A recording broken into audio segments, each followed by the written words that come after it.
Welcome to the ANEW Body Insight podcast, empowering and inspiring your journey to optimal health.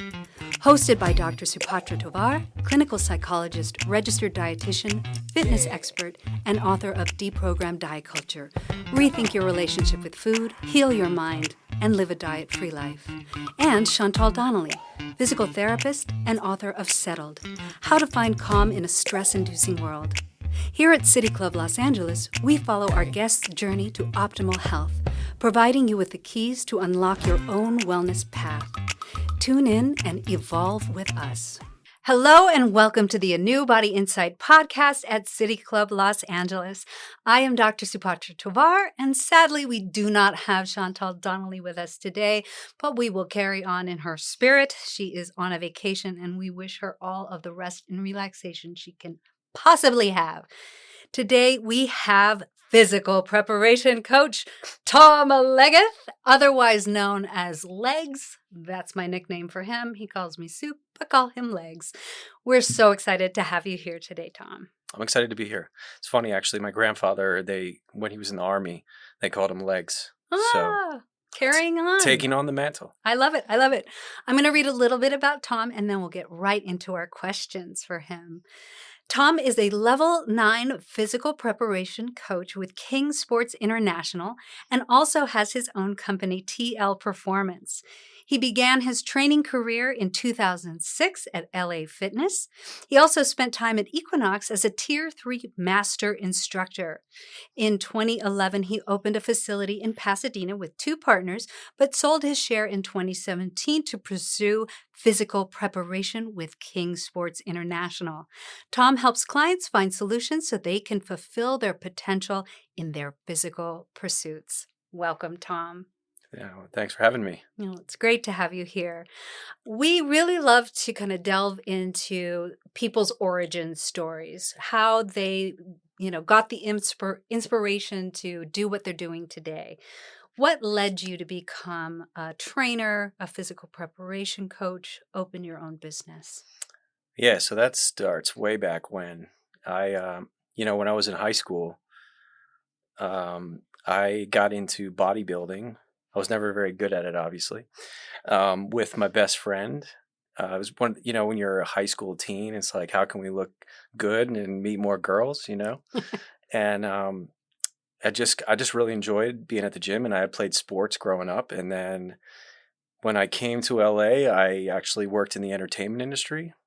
So I don't even know if I might not have even told you that. I was an assistant for almost 3 years. Oh, wow. But that kind of business, I mean, like any office job, you're inside all day long. And I just wanted to be outside, staring at this beautiful weather in LA. And then on top of that, the industry has a certain type of reputation.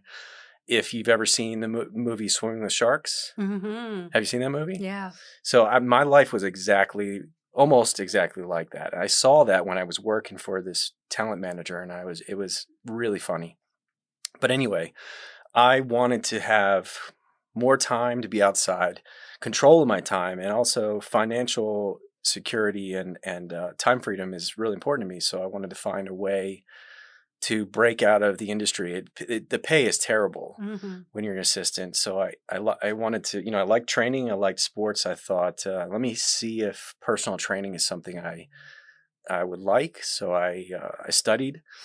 I got certified, which is just a whole kind of silly, I want to say almost joke in itself, because you take this online test and then they say, okay, go train people. It's like, well, how do I know what to do now? Like there's really not much education. And that's one of the issues I have with the way the mainstream is done. But anyway, I got a job at LA Fitness. So I'd go there at 5 a.m. I'd train people. And at 9, I'd go off to the office and work in the entertainment industry till 7. And I did that for maybe like a year, because I didn't want to jump ship without knowing, am I going to be able to do this? And is this going to be a viable job? And then I figured that, I'm kind of good at this. And so I think I'm going to try to make this a career. And I got hired at Equinox. So Equinox, for the gyms, for personal trainers, they pay a lot better. Yeah. I think I was making like $15 an hour at LA Fitness, and right. Equinox is a little bit better, but it's still not great. so I thought, okay, now that I'm a trainer and this is going to be my career, I want to devote myself to continuing to improve. And, I've always wanted to find the best way to train. I've always really liked it. I was actually an anthropology student in college. So I feel like what I do now could be a division of anthropology, because you're dealing with a lot of different aspects of humans. So I went up the ranks in Equinox, and your only real option is to go into management, or to really make all the bonus money. You have no life. And when you're a trainer, you work early in the morning and then you work late at night. So while your job is very social, it's difficult to have a normal relationship type of things. So anyway, I'm at that point at Equinox. I'm doing okay professionally, but I still want to do better. And I get this idea, why don't I open a gym? So I tell my friend at the time, and he was into it. And then another trainer that we were friends with was like, I want to do it too, because you have to come up with the money. So we got the money, we did all the things to get a gym, and we opened a gym. And that was in 2011, and that was about probably 5 years after I first started. And again, I'm taking all these seminars. We used to tell everybody we are different than everybody. And I started to kind of have these questions in the back of my mind, thinking like, are we really different than everybody? Because when I go on the internet or I go to other gyms, like, people are doing a lot of the same things that we were claiming was edgy or somehow better for the client. And then on top of that, I was applying all the things that I was taught in the certifications that I had, and I just didn't really see much change in my clients. And I specifically had this one woman who was in her 60s. She was overweight. She was, physically not in the best condition, and she had a very stressful job. And usually she just wanted me to give her a medicine ball and like throw it against the ground or the wall. Like, she did not care.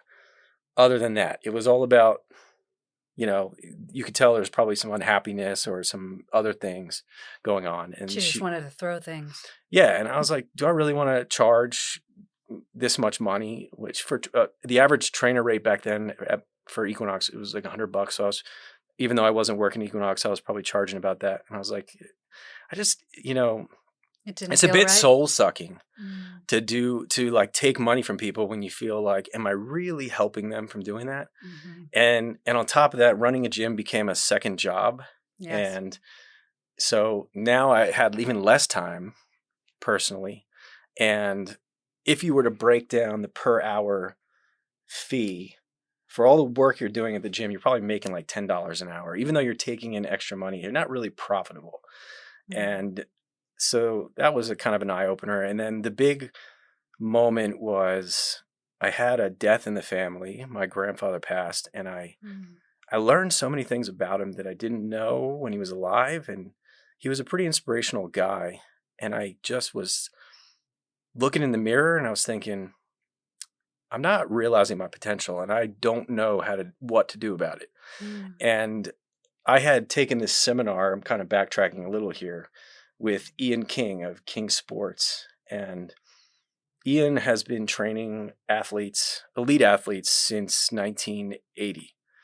He is the first person in the world that ever trained people like that, really, that he knows of. I mean, there probably was a few, but it just wasn't a thing back then.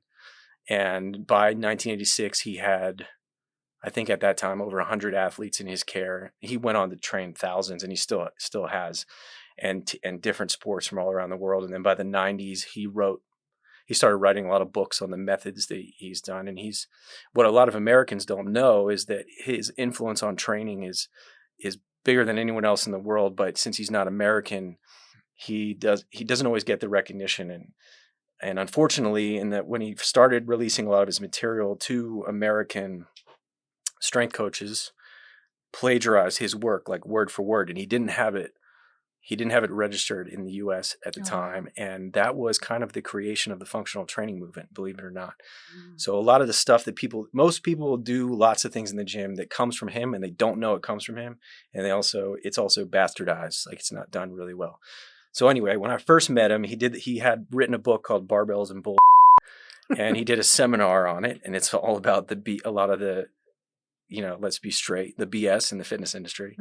And this was the first time I ever went to a seminar. Usually you go to a training seminar when you're getting a certificate, and it's like 2 days and you get lectured and they maybe show you a few things and then you have your certificate and now you're certified. Good to go teach people this stuff. And now you're an expert in it. When are you ever an expert at anything in 2 days, right? So anyway, I could tell immediately that this guy was like on another level.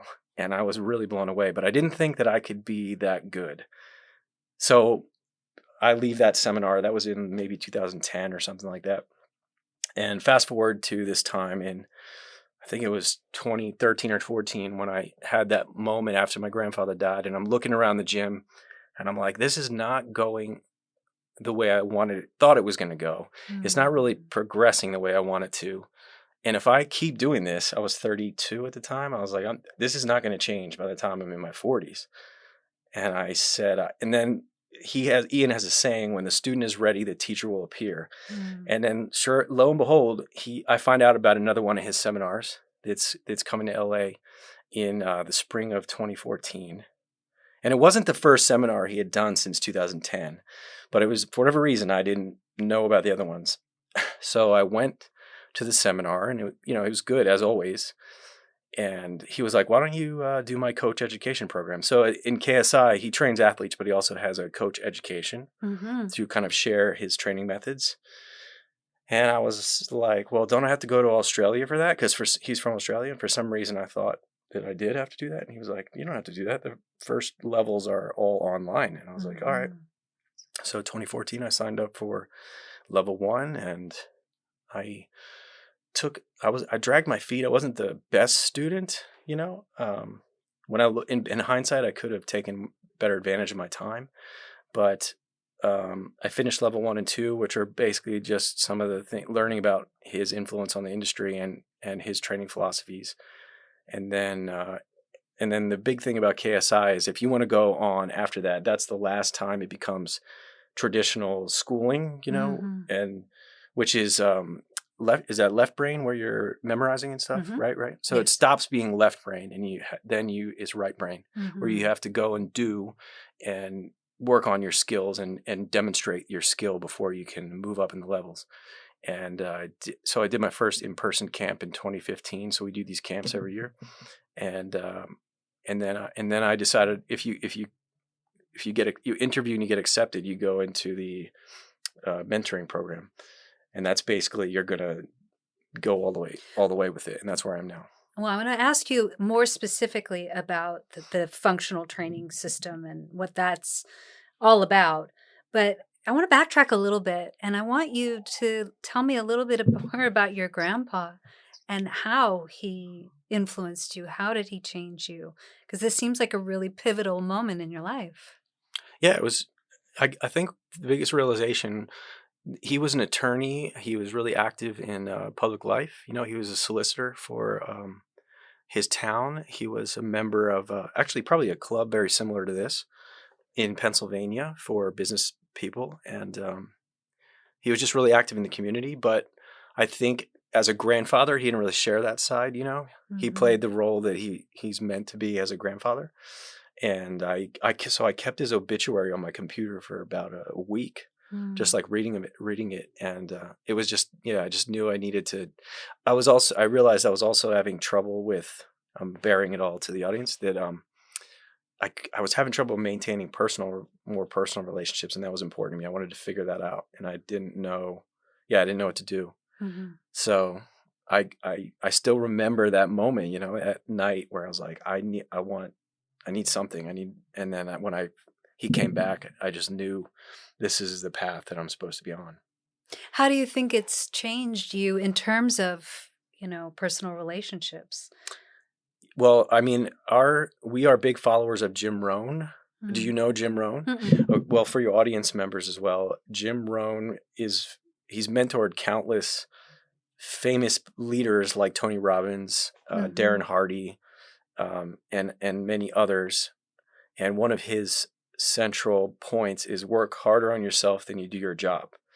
And that is one of our, central tenets as a KSI coach, to work harder on yourself than you do on your job. So I dove into that, and I still do a lot of that. And it's, as a psychologist, there's a lot of layers to that. And so that began a very long journey that I'm still on, but that has been fantastic. And it's just changed the way I look at the world. It changed the way I look at myself, how I interact with other people. It's not something I could express in words very easily, but would you say you were closed before, and that helped to open you up to receiving relationships, to being open to having better communication? Well, it certainly started me towards that. I don't know if I would say it did that right away, because I really love KSI because we don't make assumptions. Like, we don't assume that whatever's going on with somebody is the same. So that happens a lot in training. If someone gets an injury, let's say, or someone is training for a sport, they all train the same way. There's no question. There's no real getting to know, is that appropriate for that person? Or is there a better way to do this? Or is that, there's a lot of just acceptance about something without asking those questions. So even in, as far, although our study is towards working on ourselves, there's no one telling you, like, this is what you need to do. Ian's incredible at that, where he will let people develop at their own pace, and he can do it over the course of years. And he's good at saying things when he needs to. But ultimately, Jim Rohn even says that you can't give people motivation. It's the same thing with problems. You can't solve other people's problems. They have to learn to solve it themselves. You can be there for them, and you can help give them guidance, but ultimately they're the ones that have to do the work, and they're the ones that have to change to get a different result. It sounds like it's an empowering training system. Give us a little picture of what it actually is for people who don't know anything about KSI. Well, the main question I usually get is, when I say I'm a physical preparation coach, they say it's like a personal trainer. And I sometimes struggle answering this question. I say, I do personalized training, but no, I'm not a personal trainer. And they go, I say it's more holistic than that. And they say, so you do nutrition? I'm like, if they have questions about nutrition, I can certainly help guide them in the direction if they want. So it's, there's a lot of influence from the outside world. So people want to label stuff, and they want to, put you in the compartment. And so they really struggle with it. But preparation is your training, but that means everything you might need to prepare for, whether you're an athlete to be your best, to have a chance to be the best you can be, or as a person to live, the life that you want to live. Well, who do you work with mainly? So I came from the personal training world. So I still mostly do one-on-ones, but I am interested in working more with teams, and I've been starting to get a little bit more of that. And athletes. One of the things I like about athletes is they have a very clear goal.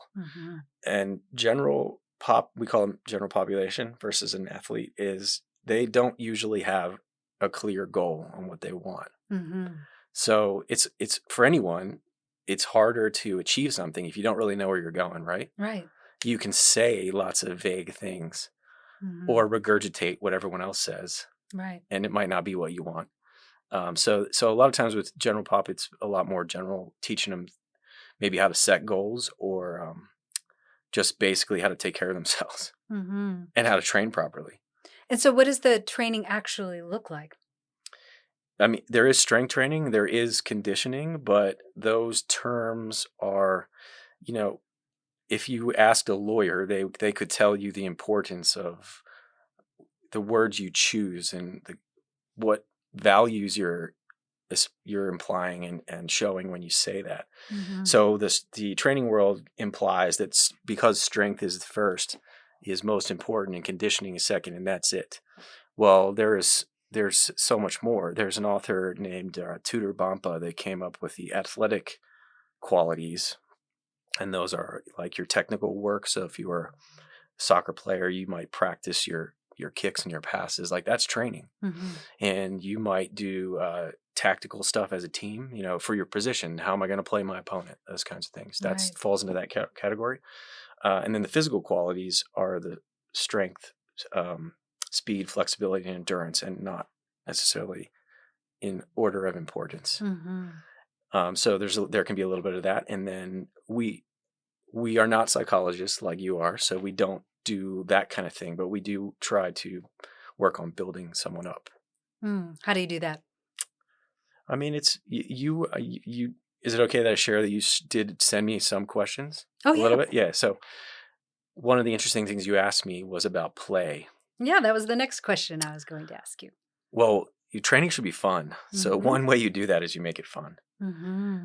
And I've studied more of Taoism and Eastern philosophy in my personal development journey, and one of the concepts that I've become aware of for Taoism versus growing up Catholic and Western religions is, as a Catholic, you're kind of taught that the natural world is bad, or even your body is bad. Mm-hmm. So like you're meant to, your body's your enemy. It's going to do things and you need to conquer it or and something control like it. Control it. Yeah. Mm-hmm. And I don't agree with that. Mm-hmm. So we kind of try to teach, I try to teach people that your body is you and it's telling you exactly what you need to do, but you need to learn to listen to it. I do that too with my clients all the time. Yeah. I feel like we're stuck in our heads way more than we're stuck in our bodies. Yeah. And our bodies tell us so much that we tend to ignore.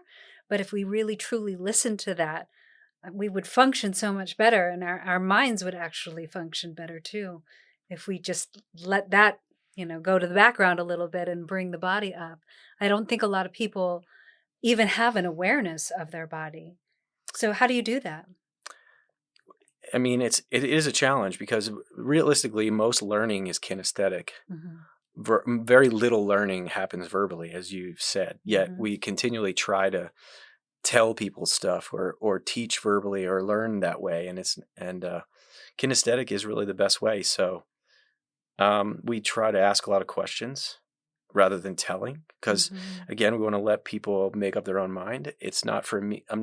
My goal isn't to get you to think like me. Yeah. My goal is to help you decide what you think, Mm-hmm.